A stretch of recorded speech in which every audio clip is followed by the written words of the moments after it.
sou do Instituto Kairos, que é uma ONG de São Paulo, que trabalha com agricultura na cidade de São Paulo, comercialização e consumo responsável. Então, a gente trabalha com comércio justo et économie solidaire no Brasil. Moi, je vais vous parler de l'éducation au Sénégal, donc éco-jeunes solidaires, écologie, jeunesse et solidarité, qui est en fait l'un des pôles de l'ONG des villageois de Ndem, donc créé en 2011. Donc c'est une collectivité de jeunes en fait, dont je suis l'initiatrice, d'éduquer, de faire de la sensibilisation dans les écoles. Donc avec des outils pédagogiques et aussi de proposer aux jeunes dans un autre cadre hors le milieu scolaire avec des thèmes tous les ans en fait.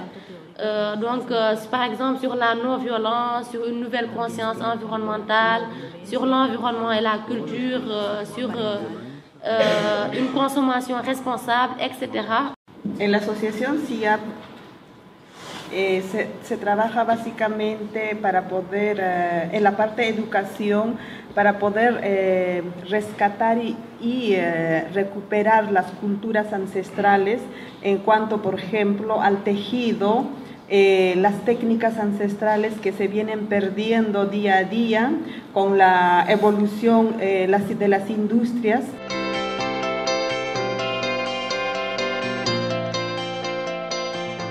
Le système scolaire au Sénégal, c'est très différent avec le système scolaire français. Et aussi dans les campagnes, c'est très délaissé par l'État et tout ça. Donc les matériels avec les professeurs et tout ça, c'est toujours compliqué. Ça veut dire que, l'exemple, vous pouvez avoir 60 personnes dans une classe avec un professeur qui souvent n'est pas pédagogue. Et donc nous, ce qu'on propose aux élèves et nos interventions, c'est surtout avec le théâtre, avec de la musique aussi, avec des chants et tout ça. Et surtout aussi avec des projections de films, parce qu'ils n'ont pas l'habitude de ça. Et surtout, ils n'ont pas les moyens de leur faire des projections dans leur école et autres. Los jóvenes de las comunidades a veces se van a las ciudades en busca de mejora de vida. Entonces el objetivo es también de que los mismos jóvenes puedan quedarse en las comunidades y puedan desarrollar su propia economía a su propio ritmo. Yo pienso que la educación es la base para un desarrollo de un proyecto. Nosotros como CIAP tenemos 18 organizaciones. Cada organización tenemos la forma de trabajar. Por ejemplo, en Lima, nosotros mayor parte nos dirigimos a los directores de la escuela o de la universidad. Nos comunicamos con ellos, mandamos unos documentos, entonces ellos están interesados de visitarnos, compartir con nosotros por ese medio.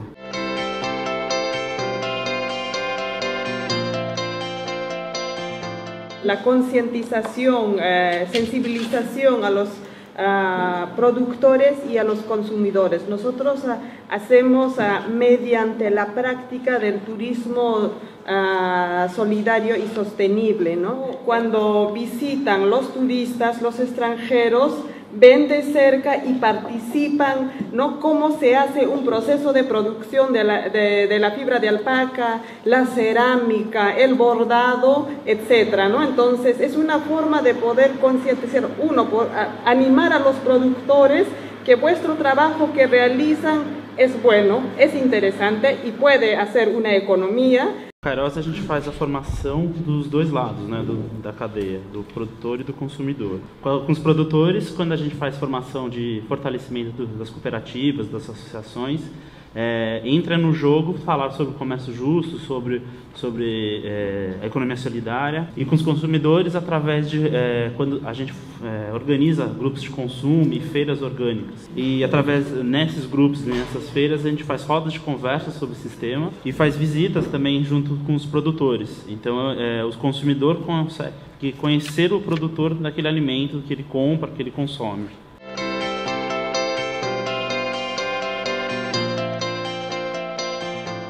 Donc nous, ce qu'on leur apporte, et le grand changement qu'on voit aujourd'hui, c'est qu'il y a des jeunes leaders aujourd'hui qui portent aujourd'hui, qui sont des responsables d'éco-jeunes solidaires, qui eux aujourd'hui portent le projet. C'est qu'aujourd'hui on voit des jeunes beaucoup plus engagés, beaucoup plus responsables, qui osent prendre la parole publiquement et autres. Já o outro jovem, que é o jovem do filho do agricultor que saiu da cidade, voltou para o meio rural, saiu, enfim, continua insatisfeito, que é a grande maioria, esse jovem a gente procura então tornar ele o ator principal das relações comerciais, fazer com que ele planeje a produção para os pais, que ele comercialize a produção junto com os pais, que eles tenham uma atuação mesmo no meio, junto com os pais. Pode até parecer banal, mas para o jovem, quando ele vê sentido no que o pai dele faz, ele começa a entender aquela situação e ele começa a ver que dali ele consegue ter dinheiro, ele consegue, além de produzir, comercializar, ganhar dinheiro e se estabilizar financeiramente.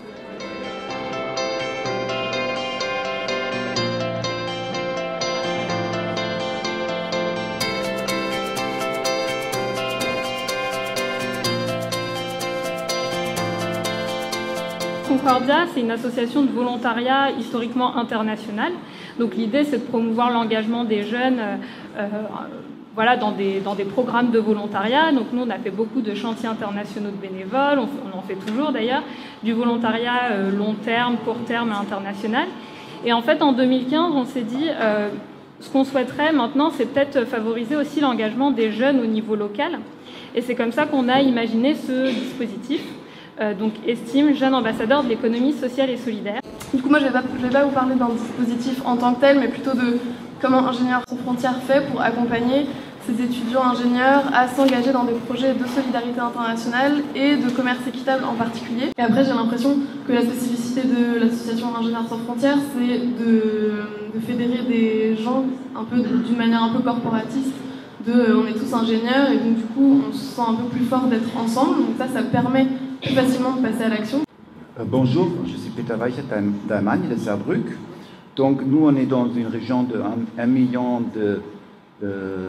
d'habitants et nous, on avait les problèmes il y a 10 ans. Comment est-ce qu'on peut motiver les professeurs, les gens dans les institutions d'éducation pour participer? Donc on a créé un concours. On a commencé avec un concours pour les classes parce qu'on a dit on ne veut pas commencer avec une école, il faut commencer dans les classes. Maintenant, dans la région, on a plus que 200 classes commerce équitable durant les 7 dernières années et on a aussi des classes d'autres régions d'Allemagne et même on a aussi des classes de Luxembourg et de Slovénie. Alors du coup, pour Artisans du Monde, on se posait la question de la jeunesse de différentes manières, peut-être des fois un peu déconnectées. Ces jeunes qui sont nos publics principaux des actions d'éducation, puisqu'on travaille beaucoup en milieu scolaire. La question des jeunes comme potentiellement des personnes qui peuvent passer du temps pour s'engager, et puis les jeunes comme potentiellement des consommateurs. Et il se trouve qu'il y a 3 ans, enfin en 2015, on a été sollicité par le lycée Bellorme, donc un établissement scolaire là, qui s'est présenté ce matin, en disant nous voilà, on a envie d'aller un petit peu plus loin, on a envie de réfléchir à comment on pourrait utiliser le commerce équitable, mais aussi comme outil de lutte contre le décrochage scolaire. Donc on a monté un projet européen qui a été soutenu par Erasmus+, donc un programme européen justement pour financer l'innovation dans l'éducation. Donc on a expérimenté pendant 3 ans, et puis ça s'est terminé par des outils pour essayer de démultiplier ce qu'on a pu tester. Donc c'est un kit qui est sur notre table, qui s'appelle le kit de mobilisation jeunes ambassadeurs du commerce équitable. Donc l'idée de ce dispositif, en fait, c'est de permettre aux jeunes de s'engager dans un dispositif qui permet aussi de les indemniser. Donc oui, effectivement, ils sont indemnisés 580 € par mois, ce qui permet aussi de rendre accessible l'engagement à un maximum de jeunes. Donc ces jeunes-là, ils sont hébergés dans une structure de l'économie sociale et solidaire, ils sont tous en binôme, et ensuite ils se réunissent une fois par mois, donc dans une structure partenaire, pour la découvrir aussi et comprendre un peu tout l'écosystème de l'ESF. On crée aussi des événements de sensibilisation, donc l'année dernière, les volontaires au sein d'Artisans du Monde, avait imaginé une soirée troc, donc pour parler d'économie circulaire. Donc c'était un moyen un petit peu déguisé de dire venez faire du troc et derrière on va vous parler de SS. Après il y a aussi des jeunes pour qui voilà, l'économie sociale et solidaire ça ne leur parle pas, les termes comme ça c'est pas accessible, voilà, ils se sentent pas concernés par cette thématique, donc on essaye de ne pas utiliser ces termes-là, mais parler plutôt d'une économie différente.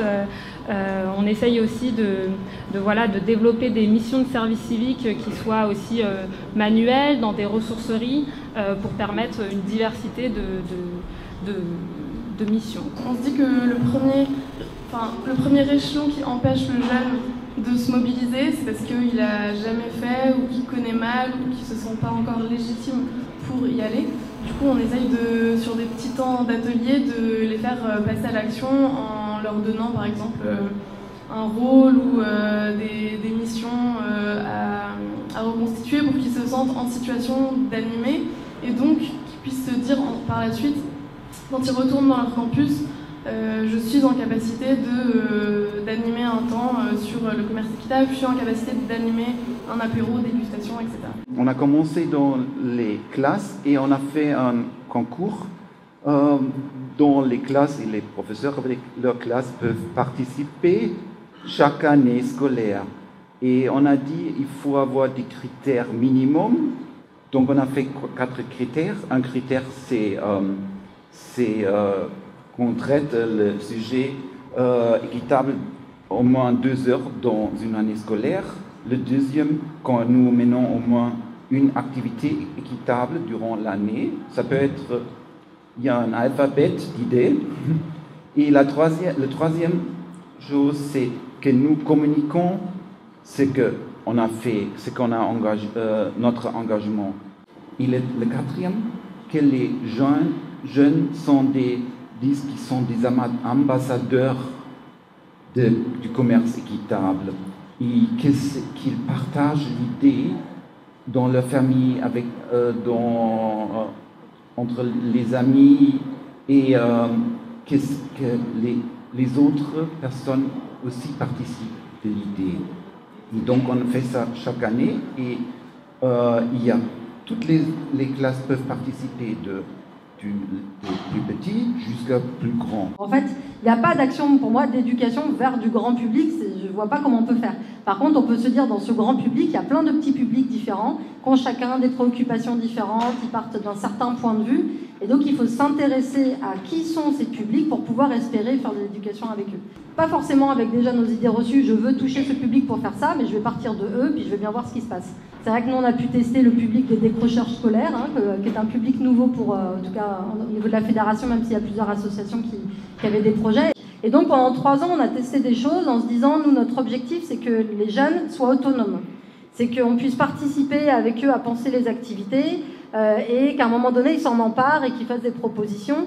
Et ce qui nous semblait aussi important, c'est qu'on puisse agir sur tous les piliers du commerce équitable. Parce que des fois, en établissement scolaire, on s'interdit de parler de la vente, et puis quand on fait de la vente, on n'a pas le temps de parler du fond ou de transmettre des informations. Enfin voilà. Donc nous, on voulait essayer de faire quelque chose qui permettait de parler des 3 piliers du commerce équitable. Des activités sur l'éducation, qui puissent se former et être eux-mêmes des acteurs de l'éducation, ce qu'on appelle l'éducation par les pairs. Donc voilà, on a expérimenté des choses comme ça.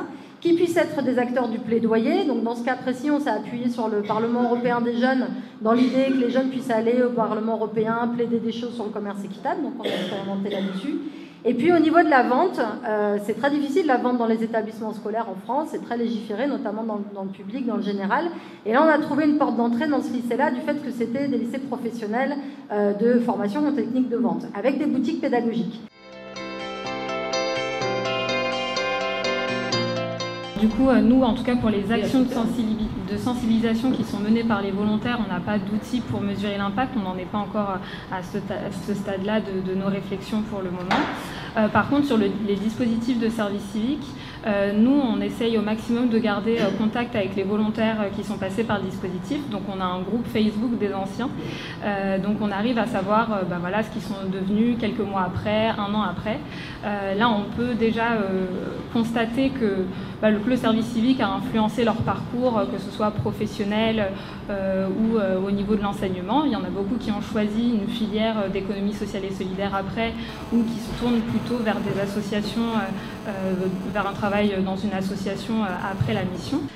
Moi, la question de l'impact, bon, c'est vrai que c'est quelque chose qui est assez difficile à traiter, parce qu'on peut collecter beaucoup de témoignages des acteurs de terrain qui vont nous dire bah oui, les jeunes se sentent plus engagés, ou ils m'ont posé des questions pertinentes, ou tiens, ils sont venus dans l'association, ou par rapport au décrochage scolaire, bah voilà, on observe que des jeunes qui auraient décroché finalement sont restés.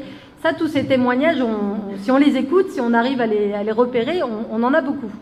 Maintenant, la difficulté qu'on a au niveau peut-être des têtes de réseau, des structures nationales, c'est comment on arrive à structurer tout ça et comment on a une méthodologie pour observer ces changements, pour observer cet impact, mais dès le début du projet. Pas au bout de 10 ans, si on veut l'observer dans 10 ans, il faut se poser les questions dès le début. Et on se heurte à beaucoup de difficultés, des difficultés méthodologiques, parce qu'on va aller piocher des choses qui ne sont pas forcément toujours adaptées à nos spécificités à nous dans le commerce équitable. En plus, la question de comment ces changements, on y a contribué, sans forcément s'attribuer tous les changements, elle n'est pas facile à repérer par rapport à tous les autres canaux d'éducation qu'il y a. Donc on est constamment en recherche de méthodologie, donc on expérimente. Donc par exemple, dans le cadre de ce projet, nous on a collecté beaucoup de matière durant ces 3 ans de projet, on a fait des questionnaires avec les jeunes, et on a essayé de voir qu'est-ce qui évoluait d'un moment à l'autre.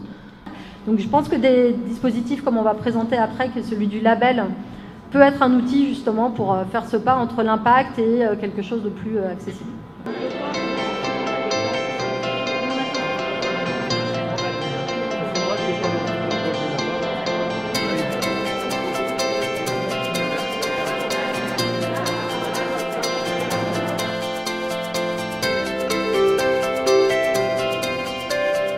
Alors le label école, d'où ça vient? Alors il y a une tradition. Et, je veux dire, on a parlé tout à l'heure, Peter, en Allemagne, effectivement, qui est un peu l'initiateur de ce label Fair Trade School, de comment justement on peut engager et mettre en avant l'engagement de ces écoles.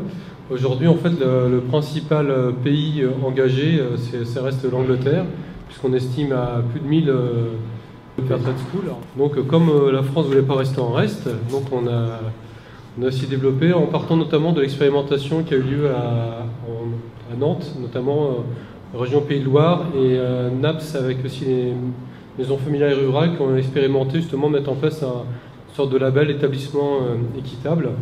Donc l'année dernière, c'était la première année que ce label a été mis en place, et donc des actions se sont formées autour pour permettre à l'école d'obtenir ce label. Donc, notamment, on a formé un partenariat avec Artisans du Monde pour fournir plus facilement des paniers équitables auprès de nos étudiants.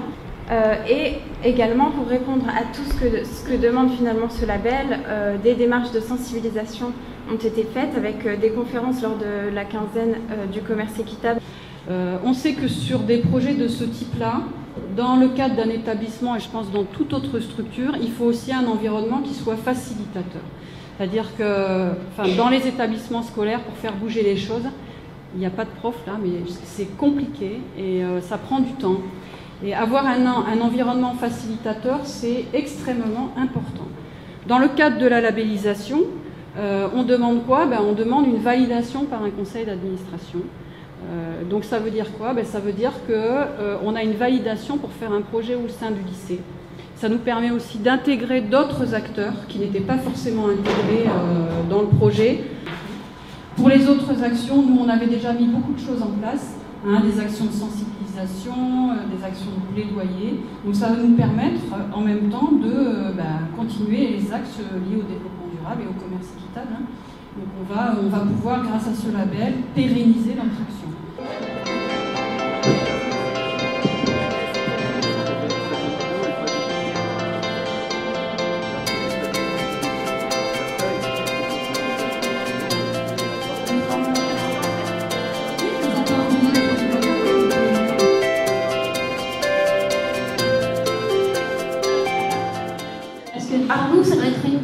très mixte, parce que sans les jeunes, rien ne se fera. Ça doit être vraiment un travail de co-construction, justement au sein de ce comité de pilotage, où les jeunes doivent avoir une place prépondérante pour impulser et orienter les projets.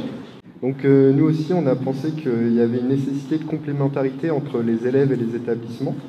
Et on pense aussi que du coup, le label, ça représente un outil qui peut justifier une attraction des étudiants envers différentes écoles. Et une clé d'entrée large établissement permet d'engager au-delà des élèves le personnel administratif, technique, peut-être même les parents si l'établissement communique correctement sur les actions.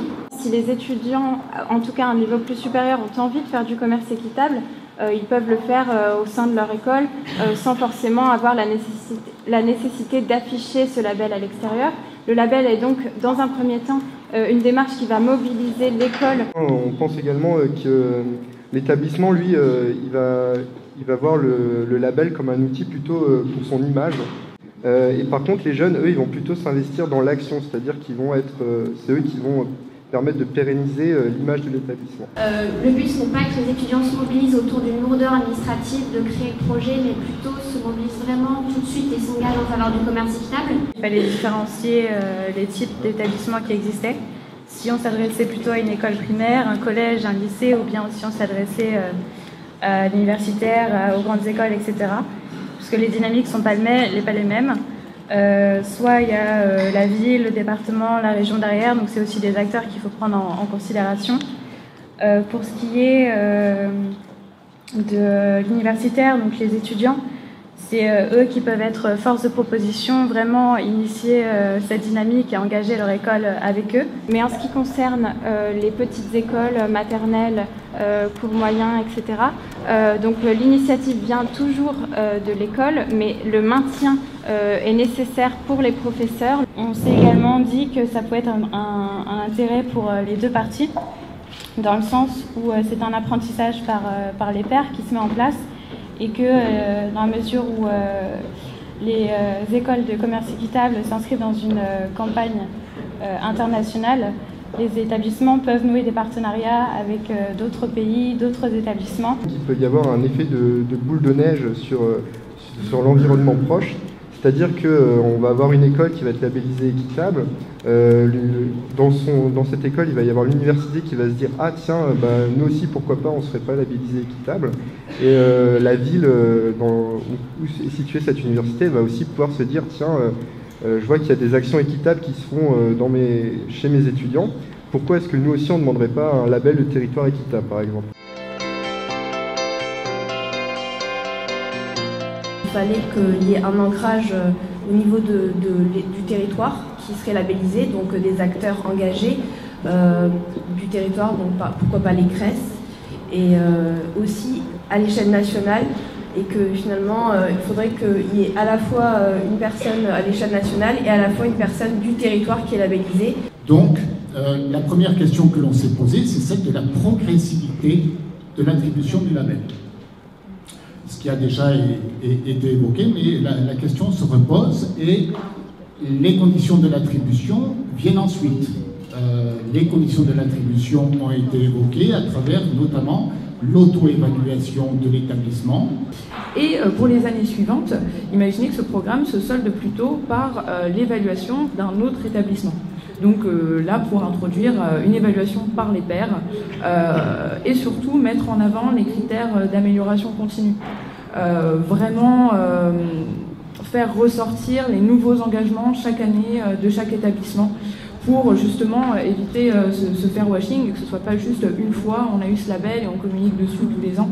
Non, il faut que tous les ans la communication change en disant vraiment qu'est-ce qu'on a ajouté et comment est-ce qu'on a progressé chaque année.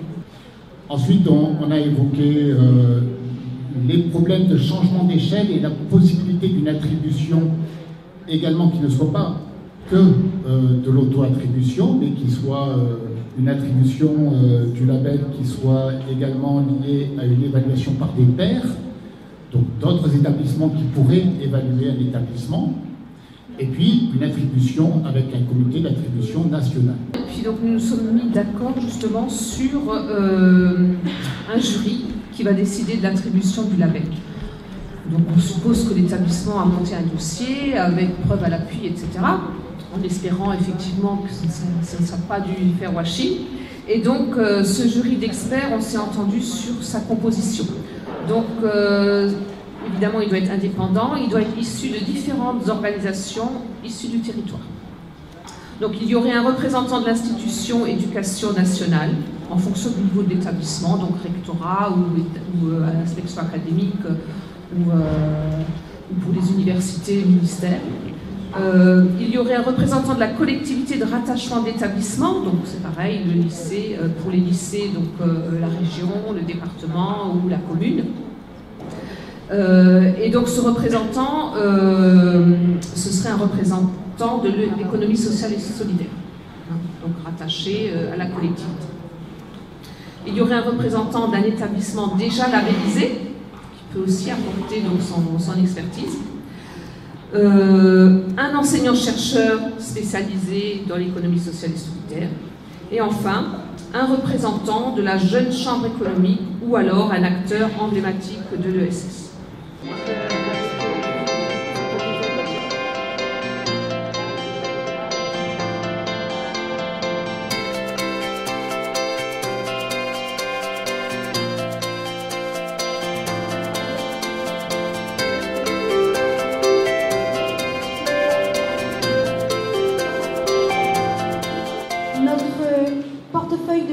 S'appuie sur les expériences vécues. Donc l'objectif c'est quoi? C'est valoriser des expériences au cours d'un projet, ici JAS, mais ça pourrait être n'importe quel autre projet, mais surtout valoriser les compétences développées par chacun des jeunes. L'important, j'ai envie de dire sans vouloir... c'est pas le projet l'important, c'est la personne du jeune l'important. C'est le chemin qu'il va parcourir l'important. Peu importe s'il atteint ou n'atteint pas, l'important c'est le chemin parcouru. Si lui, il a une bonne image de lui-même, il ira loin. Sinon, il sera en rupture. Donc du coup, nous avons essayé de dégager 4 grandes compétences. Mener à bien un projet, vivre dans un groupe, maîtriser les langues étrangères et connaître le commerce équitable. On a imaginé pour ces 4 compétences avoir 4 onglets. La présentation du jeu, de l'élève, les expériences qu'il avait fait au cours du projet, les justifications de ses compétences à travers photos, vidéos, articles, tout ce qu'il avait produit. Et à partir de tout ça, on s'est dit on va pouvoir évaluer de véritables compétences, puisqu'on va pouvoir s'appuyer sur des résultats. Nous avons un curseur qui va permettre aux jeunes de se situer là où il en est. Débutant, intermédiaire ou avancé. Voici un exemple de portfolio rempli pour la première compétence. Voilà ce que Apolline a fait. Voilà, je suis capable de créer un projet. Quel projet? J'ai participé à créer un projet d'animation, j'ai créé un vidéoclip, j'ai créé un diaporama, j'ai organisé une journée de session par parlementaire. Voilà. Donc je suis capable et je vais m'évaluer. Et ce sont ces compétences-là que je vais mettre sur le curseur. La limite que je vois, c'est est-ce que le commerce équitable va leur permettre d'avoir un métier, d'être employé avec une entreprise qui a des valeurs qui partagent à peu près les mêmes idées. Et c'est ça, je pense, le véritable impact. Les jeunes qui ont participé à ce projet, ils sont sortis différents avec l'envie à leur tour de quelque part continuer. Par exemple, Nicolas, qui a fait ce film, qui a un parcours très chaotique, pour qui le commerce équitable a pris du sens, qui aujourd'hui veut faire de l'audiovisuel, mais pas n'importe comment. Et la mention jeune ambassadeur du commerce équitable va figurer sur leur diplôme de fin d'année. C'est une option supplémentaire.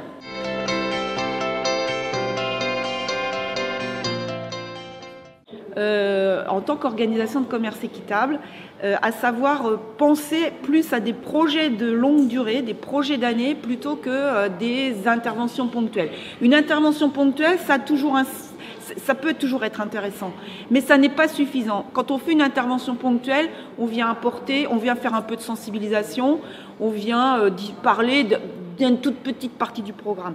bon, c'est bien, mais dans la démarche de jeunes ambassadeurs du commerce équitable, il faut que ça se fasse sur la durée. On a tenu à distinguer, quand on fait une action de CSI, ce qui était de l'ordre du résultat de l'action, ce qui était de l'ordre de l'effet et ce qui était de l'ordre de l'impact.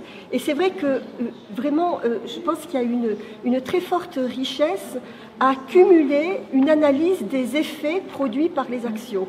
C'est-à-dire les effets, c'est comment les élèves, et pas que les élèves, comme tu disais, le corps enseignant, l'administration de l'école, le chef d'entreprise dont tu parlais tout à l'heure aussi, que ce travail a pu impacter, entre guillemets. Donc quels sont les effets produits par ces actions auprès de ces diversités d'acteurs, et ensuite, donc quels sont les effets, c'est-à-dire comment est-ce qu'eux se sont réappropriés tout ce qu'ils ont pu apprendre, tout ce qu'ils ont pu faire. Donc, comment est-ce que ça les a changés, eux?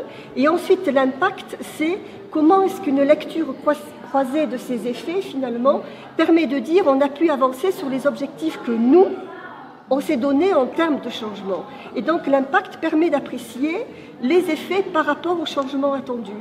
Et c'est vrai qu'autour de l'impact, l'idée, c'est de se dire qu'on a vraiment une approche contributive. On contribue à un changement, mais qu'on n'est pas seul maître du changement produit. Donc je pense qu'il vaut mieux viser quelques élèves, accrocher les plus intéressés, parce que c'est ceux-là qui vont changer, c'est ça qui va changer les choses après. También con los estudiantes de la escuela peruana, también se compartieron los estudiantes europeos las experiencias, porque todo ese punto es muy importante para nosotros. Para los jóvenes es un desarrollo poco a poco, porque no puede haber un cambio noche a la mañana.